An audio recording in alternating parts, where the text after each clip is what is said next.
Hey there, hello, and welcome to my Yale and Oliver guide for Midnight Abyss. To keep this more simple, I'm gonna refer to them as just Yale, even though it is two characters, technically speaking. No, Oliver is not the bomb. They're shared the body, is part of the lore. Not to be a nerd about it, but actually, he's not the bomb. Yale is a pirate DPS whose entire kit focuses on spamming his skills.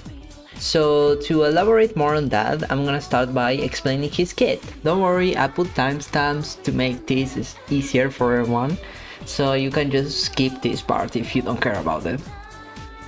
So let's start with his skill, Dot Popper. This is the main thing you will be spamming in his kit. He jumps into the air and drops a bomb. If it's red, then it's Oliver's bomb, and if it's blue, it's Yale's bomb. Yes, you have two types of bomb. Once they fall, they drop after 2 seconds in a cross-shaped area.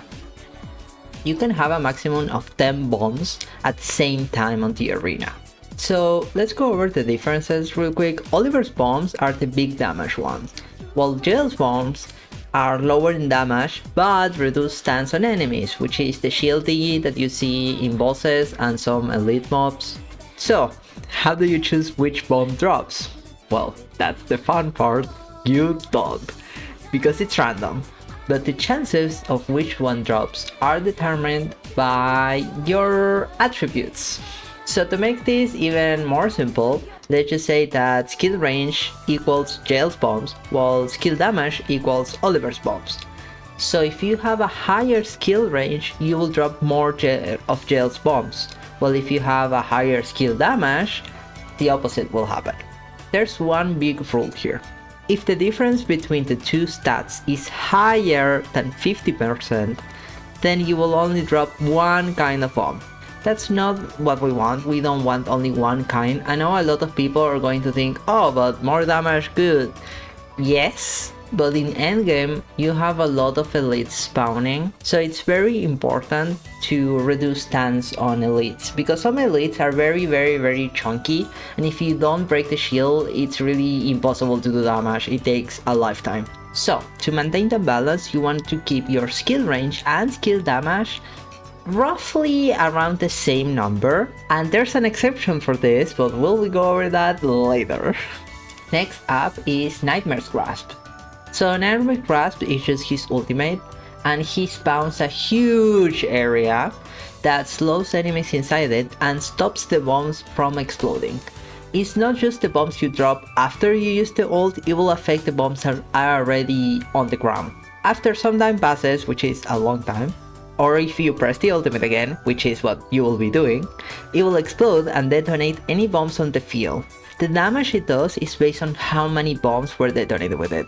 And the maximum is going to be 10, of course, so once you have 10, you just press the ultimate again. It also restores sanity, which is a nice bonus, because we really need sanity. And lastly, his passive, which is the Rules of Bomb.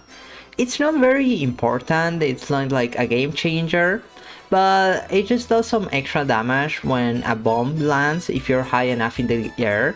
What we care about is the second node of this passive, called Bombing Memories. So what this does is that each time you drop a bomb, you get 1 stack of Bombing Frenzy, up to 3 stacks. And what this does is, for each stack that you have, increased skill efficiency. This can give you a total of 24% of skill efficiency.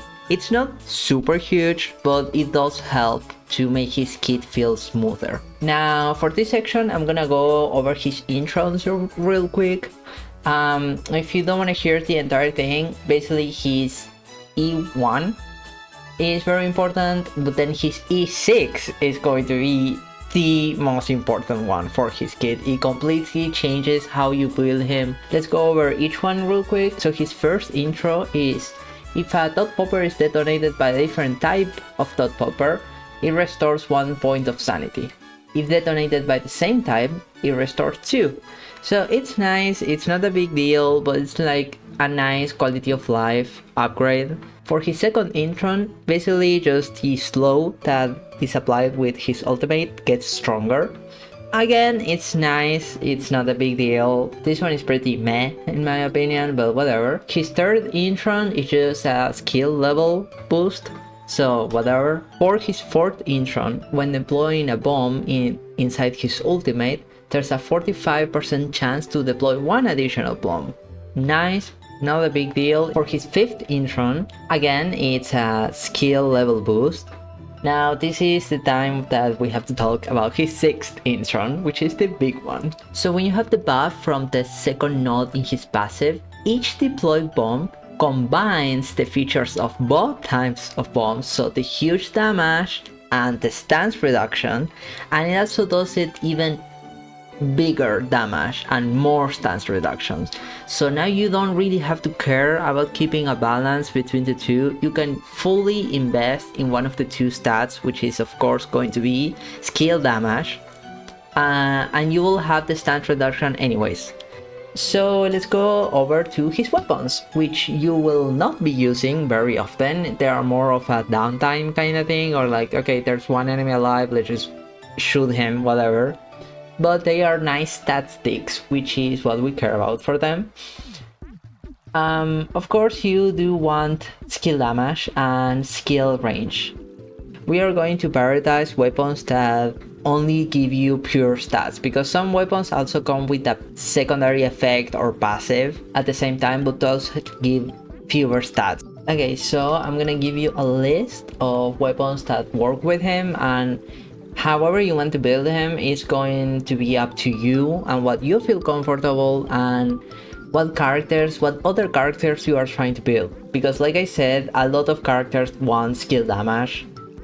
So maybe you want to give Bane's Raid to someone else and give him something less strong. I'm just gonna give you the top 3 better options in my opinion, and then you do whatever you want. So our first option is going to be Bane Raid, which gives us a 24% skill damage. Our second option is going to be Wither Shade, which gives us 36% skill range. And finally, for melee weapon, it's going to be Fathomless Shark Gaze, which also gives us 36% skill range. We have more weapons that give us pure skill range than skill damage. And that's what makes the weapons that give skill damage so wanted, because we don't have many of them. So for range weapon, again, we have 3 main options. The first one is going to be X-Crest Duo, which is going to give us 24% skill damage. These are pretty late game to obtain, well, not like super late game, but yeah. People that are just starting out or entering mid-game are not going to be able to obtain it that quickly, so that's a factor to keep in mind. Our second option is going to be Distracto, which gives us 36% skill range. This one is pretty nice. It's the one I'm using it because I got a lot of skill damage with my demon wedges, so I don't mind. And finally, our last option for range weapon is Soul Rend, which gives us 36% skill range. I will say, from what I could see and test, you can't build skill damage or anything skill related in your weapon demon wedges. They are only for characters. So we don't care about the demon wedges in the weapons that much. They're just a nice bonus and that's it. Okay, so let's go over his demon wedges real quick, and this part is pretty important. I'm gonna say this again, but I haven't gotten into full endgame yet, so my build is not the best. It's I did what I could. I'm gonna name a few. This one is very nice, which is Ifrit's Devouring Wildfire, which gives you 30% skill damage, and the effect is when a pyro character deals damage, you get one stack that increases attack by 1%. Up to 120 stacks. This is honestly amazing on him, and I fully recommend that you get it. It's not that difficult to get, so go for it. Griffin's Inferno Wildfire is also really nice for him because it gives you literally everything you want for him: pyro attack, skill damage, and skill range. Typhon's Prime Serenity is another one that I really recommend. The stats it gives are nice, not a big deal. The effect is what we care about because it gives us additional sanity.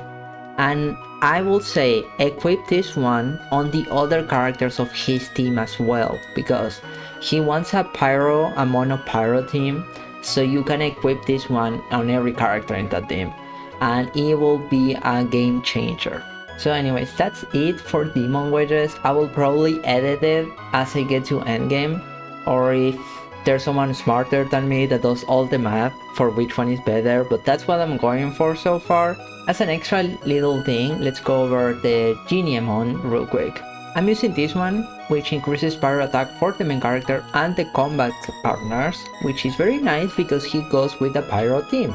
So for his teams, there's a lot of options, but in my opinion the best ones are Margie and Hellfire.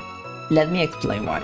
First of all, they all buff pyro for the group, so their demon wedges are going to work together really well when you have 3 pyro characters in one team. Margie's attack buffs are fantastic, so you really want her in the team. She's pretty squishy, so be careful with that. And then for Hellfire, my reasoning for using Hellfire, first of all, she's another pyro character, so we want her. Her damage is very nice. It's not a big wow, but it's very decent. And also she taunts, and that's very important because in endgame you will have a lot of elites and they hit pretty hard. And also she debuffs the characters that she taunts. The debuff that she applies is that she just increases the damage dealt to enemies by 50%, which is insane. So she's really good. I fully recommend her. A few extra options if you don't wanna or don't have them. It's going to be Daphne, because she buffs crit and her buffs are universal and they're very nice. Even though Yale doesn't benefit that much from her buffs, they still affect the rest of the team, so they're still very nice. Lynn, you could say, is another good option because she's also pyro, but you will be using more as a sub DPS kind of thing because her buffs are really not that good. I mean, they're just a nice extra addition, but she's not that good. She does way better when you're having her as your playable character, because her kit really shines in those scenarios. Honorable mention is Duet, because she buffs skill damage. The issue with her kit is that she has a lot of crowd control, and also as a partner she works kinda wonky, not gonna lie. Like, I will wait a little bit till they fix her. But her crowd control makes it difficult because sometimes she will keep enemies away from the ultimate area and you'll have to move. And moving as Yale is pretty annoying because you're in the air and you want to just stay in the air and spam bombs. You don't want to have to go back to the ground and move. So personally, I didn't like playing her with Yale. I will play her in other teams, not Yale's. Okay, so that's it for his build, for his weapons, for his Geniemons, and for his teams. So lastly, I'm just gonna show you how I play his character. So what I do most of the time is I just jump, either do this or I double jump. It's very common for me to just go and keep jumping as I'm dropping bombs, and you just wanna spam this like crazy. You can use your ultimate while in the air as I just did. You don't have to jump back down and you can just keep jumping in mid-air. So yeah, it's pretty nice. Just be warned, there are some surfaces where if there are tile buildings and stuff, the ultimate can stay up. I think that's just a bug because it doesn't happen very often, so hopefully they will fix it or address it. But anyways, yeah.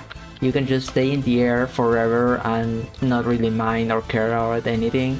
And that's most of his playstyle. And that's it for Yale Sky. I'm not a content creator, so I'm sorry if this was not to the same quality as other guys. I just wanted to pitch in my 2 cents on how to build or play this character. I think he's very fun. You do spam a lot of skills. A lot of people think he's not very good, but he really is because he does a lot of damage. He is very squishy, however, so that's something to keep in mind when you play it. Be careful, dodge, especially in endgame, you will have to dodge because things hit very hard. But yeah, that's it. Please read his story as you level him up. I promise you, it is very good. And I'm thinking of making an outsider guide, maybe, hopefully, because I did write one and I don't see anything about him, and I'm like, well, might as well. So yeah, thank you for watching.